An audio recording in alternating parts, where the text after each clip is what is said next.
नमस्कार, जय हिंद, वंदे मातरम। साथियों, सभी का स्वागत है आपके अपने एजुकेशनल यूट्यूब चैनल। आज गाइस इस वीडियो में मैं आपको टोटल इंपॉर्टेंट क्वेश्चन कराऊंगा। जीके जीएस भी कराऊंगा इसमें मैं आपको, और मैथ्स भी कराऊंगा। ये दोनों कराऊंगा, जीके जीएस और मैथ्स दोनों कराऊंगा। तो वीडियो पूरा एंड तक देखना। चैनल पर नए हो सब्सक्राइब करके बेल आइकन प्रेस कर लेना। तो चलिए स्टार्ट करते हैं वीडियो। पहला क्वेश्चन, जेंद अवेस्ता ग्रंथ की तुलना किस भारतीय ग्रंथ से की जाती है? अगर ये क्वेश्चन आपसे पूछा जाए तो इसका आंसर आ जाएगा ऋग्वेद से की जाती है। आंसर आ जाएगा सी आंसर, ऋग्वेद इसका राइट आंसर आ जाएगा। ठीक है, चलिए अब देखते हैं नेक्स्ट क्वेश्चन आपकी स्क्रीन पर। गीत गोविंद के लेखक जयदेव किसके दरबारी कवि थे? देखो, जयदेव किसके दरबारी कवि थे, ये क्वेश्चन आपसे पूछा जा रहा है। इसका जो आंसर आ जाएगा लक्ष्मण सेन के। आंसर आ जाएगा बी आंसर।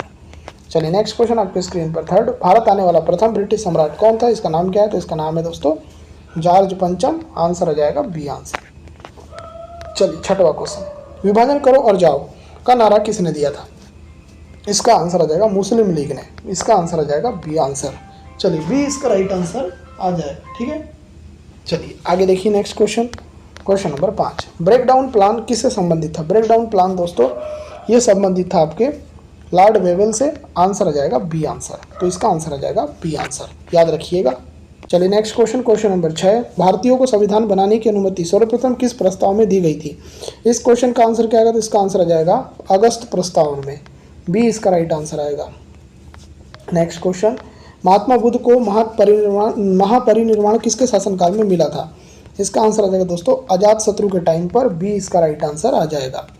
चलिए नेक्स्ट क्वेश्चन आपके स्क्रीन पर। पानीपत की तीसरी लड़ाई में मराठों का सेनापति कौन था? अगर ये क्वेश्चन पूछा जाए तो इसका आंसर आ जाएगा सदाशिव राव भाऊ। इसका आंसर आ जाएगा सी आंसर।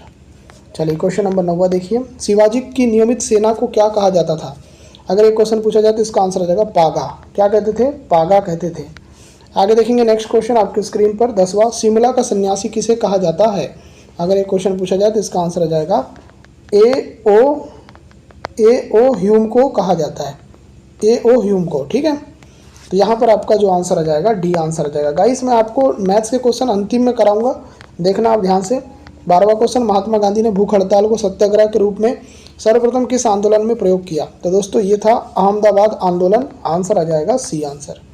दोस्तों अगर आपको सुपर सिलेक्शन प्रश्न चाहिए, ऐसे प्रश्न चाहिए जिनको पढ़कर आपको सिलेक्शन हो जाए, लास्ट समय में आप ऐसे प्रश्न पढ़ते हो जिनको पढ़ने पर क्या हो जाए, आपका सिलेक्शन हो जाए, तो आपको क्या करना है, इस नंबर पर मैसेज करना है 9243449122। ये हमारा व्हाट्सअप नंबर है। इस नंबर पर मैसेज करो। 199 इसका प्राइस है, परंतु 199 में आपको ऑल सब्जेक्ट मिलेंगे। क्या मिलेंगे दोस्तों? All subject. तो ये बहुत ज़्यादा इंपॉर्टेंट क्वेश्चन, इससे आपके 20 से 25 नंबर बढ़ेंगे। तो अगर आप चाहते हैं कि भाई लेना है या आप इंटरेस्टेड हैं थोड़े से भी, तो आप इस नंबर पे मैसेज करना। ठीक है, चलिए आगे देख लेते हैं नेक्स्ट क्वेश्चन आपके स्क्रीन पर। 12वां क्वेश्चन, बहादुर शाह द्वितीय को किसने गिरफ्तार किया था? इनका नाम क्या है? तो दोस्तों अगर ये क्वेश्चन पूछा जाए तो आंसर आ जाएगा हडसन ने। सी आंसर करेक्ट आएगा। नेक्स्ट क्वेश्चन 13वां क्वेश्चन, नौजवान भारत सभा के प्रथम सचिव कौन थे? अगर ये क्वेश्चन पूछा जाए तो इसका आंसर आ जाएगा बी आंसर। बी में क्या दिया है? भगत सिंह। आगे देखिए नेक्स्ट क्वेश्चन आपकी स्क्रीन पर। स्वर्णिम पैगोडा के लिए कौन सा देश प्रसिद्ध है? स्वर्णिम पैगोडा के लिए जो देश प्रसिद्ध है इसका नाम है दोस्तों म्यांमार। आंसर आ जाएगा सी आंसर। चलिए नेक्स्ट क्वेश्चन देख लेते हैं आपकी स्क्रीन पर। राज्य सूची के विषय पर संसद अधिकतम कितने समय के लिए कानून बना सकती है? आंसर आ जाएगा 1 वर्ष। तो इसका आंसर आ जाएगा बी आंसर। चलिए next question 16, Keshavananda Bharati case किससे संबंधित है?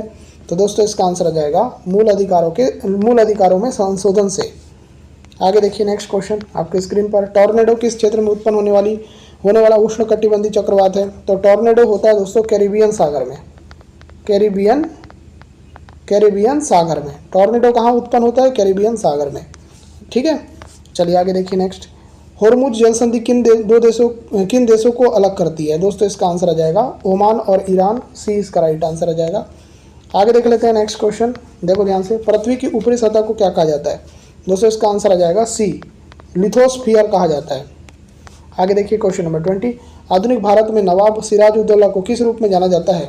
इसका आंसर आ जाएगा प्रथम देशभक्त राजकुमार। सी इसका राइट आंसर आएगा। आगे देखिए 21, भारत में प्रधानमंत्री कौन होता है? तो दोस्तों याद रखना लोकसभा के बहुमत दल का नेता होता है। डी आंसर आएगा। आगे देखिए 22, लोकसभा का अध्यक्ष कब तक अपने पद पर रहता है? तो दोस्तों अगर ये क्वेश्चन पूछा जाए तो आंसर आ जाएगा अगली लोकसभा के गठन तक। सी इसका राइट आंसर आएगा। आगे देखिए 23वां क्वेश्चन, प्राक्कलन समिति में निम्नलिखित में से कौन सम्मिलित नहीं होता?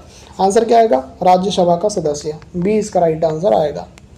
आगे देखिए नेक्स्ट क्वेश्चन, राष्ट्रपति को संविधान में किस रूप में वर्णित किया जाता है? तो इसका आंसर आ जाएगा दोस्तों संसद का अभिन्न अंग। सी इसका राइट आंसर आएगा। चलिए नेक्स्ट क्वेश्चन 25, राष्ट्रपति पद के निर्वाचन में किस प्रकार की मतदान प्रणाली अपनाई जाती है? इसका आंसर आ जाएगा दोस्तों सी आंसर, समानुपातिक प्रतिनिधित्व एवं एकल संक्रमणीय मत।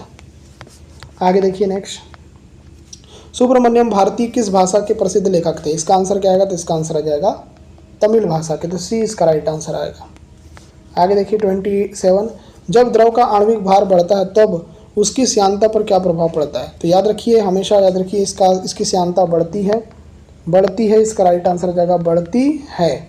ठीक है, चलिए आगे देखिए 28, अचार और एवं मुरब्बों के परीक्षण के लिए कौन सा रसायन प्रयोग किया जाता है? तो इसका नाम है दोस्तों सोडियम बेंजोएट। आंसर आ जाएगा सी आंसर।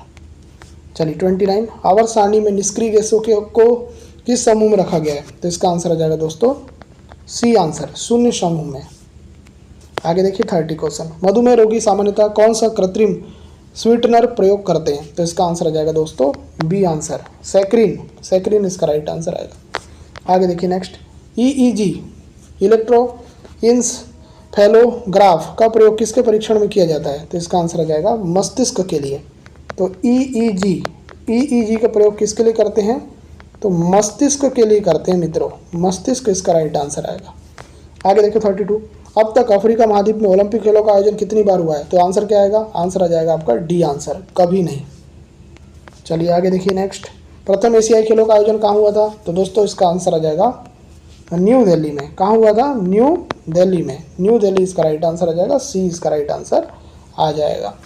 आगे देखिए नेक्स्ट क्वेश्चन ये है, ग्रैंड नेशनल कप किस खेल से संबंधित है? तो ग्रैंड नेशनल कप है दोस्तों, सी आंसर आएगा आपका घुड़दौड़ से।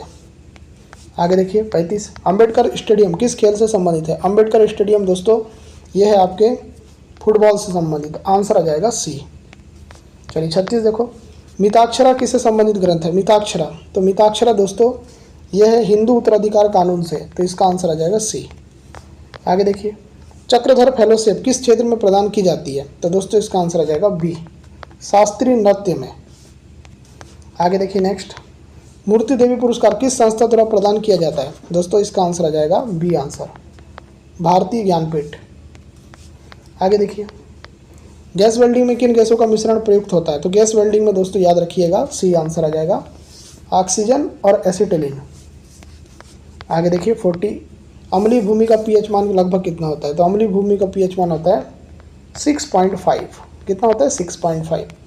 आगे देखिए 41, सामान्य भूमि का पीएच मान किस सीमा में होता है? तो दोस्तों इसका आंसर आ जाएगा 6.6 से लेकर 8.0। तो इसका आंसर आ जाएगा आपका बी। चलिए आगे देख लेते हैं, 1 मिनट रुकेंगे गाइस। नेक्स्ट, पोलो खेल की उत्पत्ति सबसे पहले किस देश में हुई? दोस्तों अगर ये क्वेश्चन पूछा जाए आंसर आ जाएगा सी इसका राइट आंसर आ जाएगा, ईरान और फारस में हुई। नेक्स्ट, नासा किस देश के अंतरिक्ष अनुसंधान संस्था है? तो दोस्तों नासा आपको पता ही है, नासा अमेरिका का है।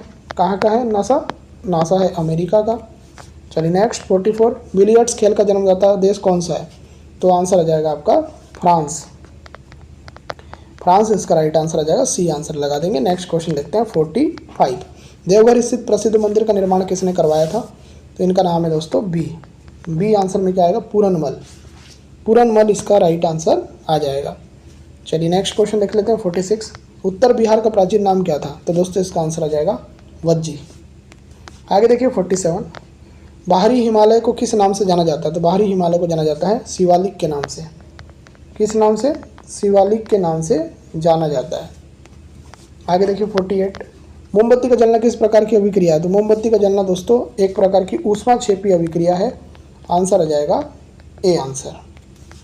49, वर्गी की क्लासिफिकेशन का जनक किसे कहा जाता है? तो दोस्तों इसका आंसर आ जाएगा कार्ल लिनियस को। आगे देखिए 50 क्वेश्चन, लाहौर के शालीमार बाग का निर्माण किस मुगल शासक ने कराया था? तो इसका नाम क्या है? तो इसका नाम है शाहजहां। आगे देखिए 51, वर्ग रहित समाज की संकल्पना किस विचारक ने दी थी? तो इसका आंसर आ जाएगा दोस्तों कार्ल मार्क्स ने। आंसर आ जाएगा बी। चलो नेक्स्ट क्वेश्चन देखते हैं 52, ग्रामीण विद्युतीकरण निगम की स्थापना किस वर्ष की गई थी? इसका आंसर क्या आएगा? तो इसका आंसर आ जाएगा बी आंसर। क्या आएगा? 1969। आगे देखिए next, planning and the poor पुस्तक के लेखक कौन है? तो दोस्तों इसका जो आंसर आ जाएगा बी आंसर आएगा, बी एम मिन्हास। आगे देखिए नेक्स्ट क्वेश्चन, सम्राट अकबर ने किस चित्रकार का संरक्षण दिया था? दोस्तों इन्होंने दिया था ख्वाजा अब्दुल समद। आगे देखिए, देखो ये मैथ्स का क्वेश्चन है, इसको करेंगे फटाफट। मैथ्स का क्वेश्चन बेहतरीन क्वेश्चन, चलो कर लेते हैं। 391 लड़के और 323 लड़कियों के समूह में इस प्रकार बांटा गया कि प्रत्येक समूह के सदस्यों को समान हो, और समूह में या तो केवल लड़के और केवल लड़कियों का समूह है, मतलब आपको दोनों में से कॉमन निकालना है। तो कॉमन कैसे निकालते हैं? न्यूनतम संख्या निकालना है, मतलब एक तरीके से आपको निकालना है यहाँ पर आपको निकालना है HCF निकालना है, ठीक है। HCF निकालना है। कैसे निकालते हैं HCF? देखो 391 को अगर आप गुणनखंड में तोड़ोगे तो पहले देखो 17 से करो आप, तो 17 से करोगे तो ये जाएगा आपका 23 बार, ठीक है, और 23 से एक बार। तो इसके 391 के दो गुणनफल कौन कौन से हो गए? एक 17 हो गया और एक 23 हो गया, ठीक है। ये हो गया 391 के। अब 323 का कर लेते हैं अपन, 323 का कर लेंगे। तो 323 का करते हैं, इसको भी 17 से देखो जाएगा, 17 एकम 17 जाएगा, ठीक है। तो ये 19 बार जाएगा, 19 से इसका मल्टीप्लाई कर लेना आप, 19 बार जाएगा। तो ये आपका इसके दो गुणनखंड निकल गए, एक 17 और एक 19, ठीक है। अब ये बेसिक कैलकुलेशन है, दोनों में से कॉमन क्या है? 17 है। और HCF का मान क्या होता है? यही होगा, तो HCF यही होगा। तो यहाँ पर आप देखो 17 आंसर कहाँ पर है? ए ऑप्शन में, तो यही करेक्ट आएगा, ठीक है। हाँ बिल्कुल, गुणनखंड तोड़ना आना चाहिए आपको, और ऐसे ही मेथड से तोड़ा जाता है, ठीक है। चलिए आगे देख लेते हैं नेक्स्ट क्वेश्चन।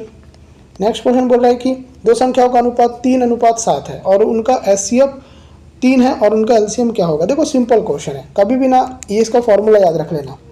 पहली संख्या, मैं लिख देता हूँ यहाँ फॉर्मूला, पहली संख्या गुणा दूसरी संख्या, पहली संख्या गुणा दूसरी संख्या is equal to HCF into LCM।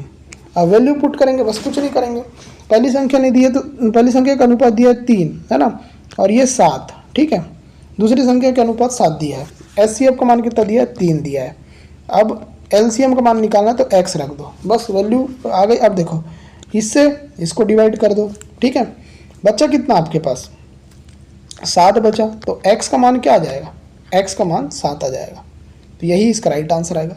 ये जो फॉर्मूला है, ये वाला जो फॉर्मूला है, ये वाला फॉर्मूला आपको याद रखना है मित्रों। ये वाला फॉर्मूला कौन सा फॉर्मूला? पहली संख्या गुणा दूसरी संख्या इज इक्वल टू HCF गुणा LCM। ये अगर फॉर्मूला आपने याद की हो तो ये क्वेश्चन आपको आसानी से बन जाएगा, ठीक है। चलिए आगे देख लेते हैं, आगे नेक्स्ट क्वेश्चन है, देखिए ध्यान से।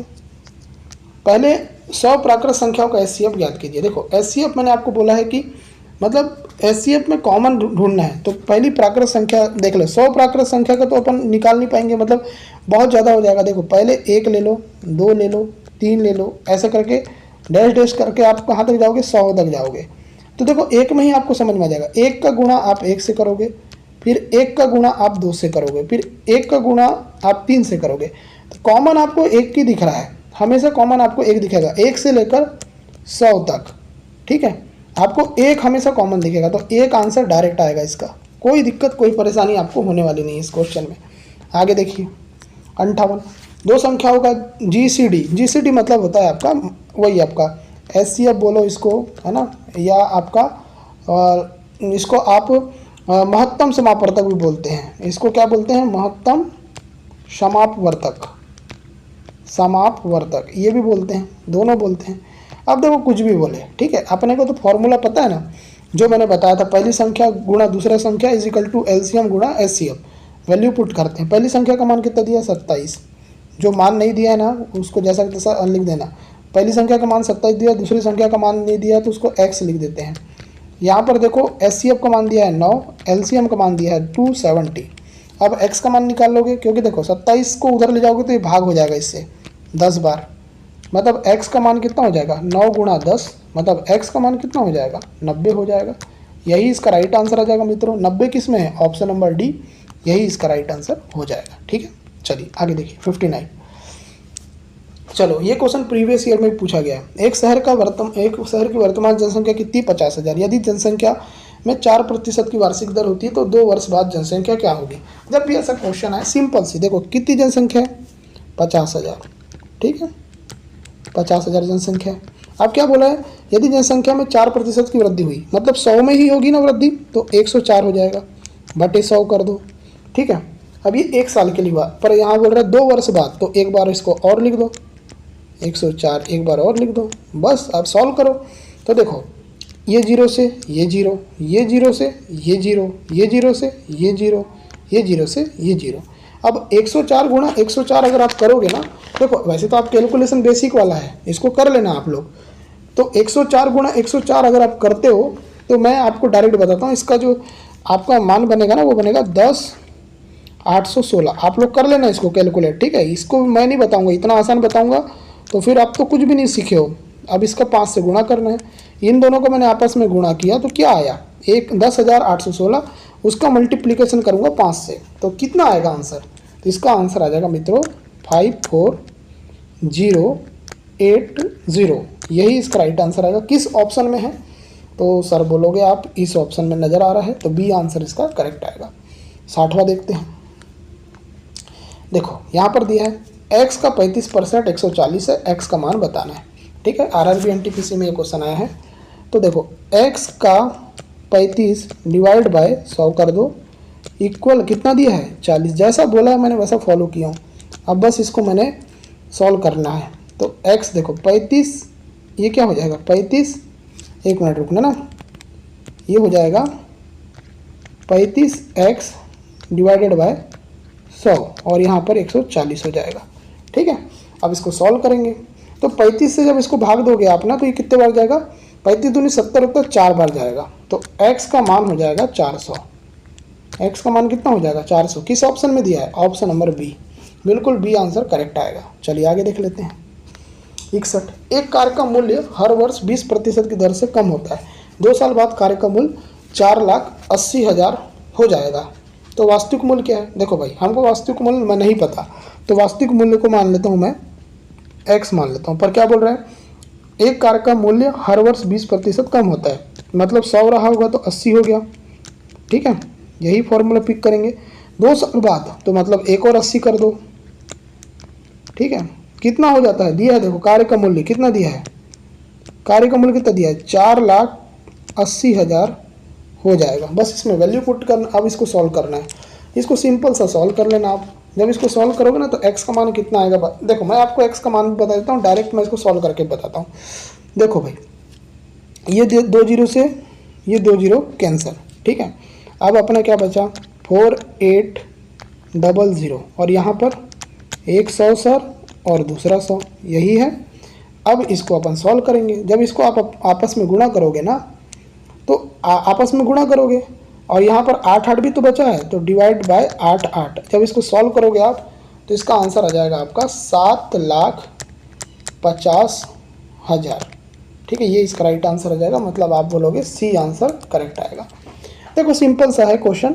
तो इतने क्वेश्चन मैंने आपको कराया है। उम्मीद करता हूँ ये वीडियो आपको पसंद आई है। पसंद आई वीडियो को लाइक करें, चैनल को सब्सक्राइब करें, नोटिफिकेशन बेल को प्रेस करना ना भूलें। इस वीडियो को देखने के लिए धन्यवाद। आपका दिन शुभ हो।